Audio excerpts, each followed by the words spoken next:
আজ আমি যাচ্ছি পাটে কীটনাশক প্রয়োগ করতে। সাথে আছে আমার কাকু। কাকুর জন্য আমি একজন কাকি খুঁজছি। কেউ যদি আমার কাকুর সাথে বিবাহ করতে চান তাহলে কাকুর পরিবারের সাথে যোগাযোগ করতে পারেন। আজকের আবহাওয়াটা অনেক সুন্দর, কীটনাশক প্রয়োগ করার জন্য উপযুক্ত পরিবেশ। আসলে পাটের পাতাগুলো পোকায় খেয়ে ফেলছে, যে কারণেই ওষুধ প্রয়োগ করতে হচ্ছে।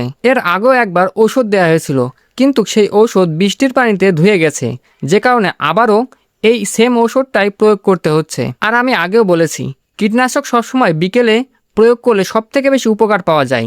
তাই আমি কীটনাশকটি বিকেলে প্রয়োগ করছি। এবার আমরা খুব অল্প পরিমাণেই পাট চাষ করেছি, কারণ এই সোনালী আঁশের আগের মতন আর দাম নেই এবং এই চাষে বর্তমানে লাভ নেই বললেই চলে। এমনকি সবথেকে পরিশ্রমের চাষই হলো এই পাট চাষ। বর্তমানে আমাদের এখানে যারা পাট চাষ করেছেন তারা মূলত দুইটি কারণেই পাট চাষ করেছে। এক, জমিকে উর্বর করার জন্য।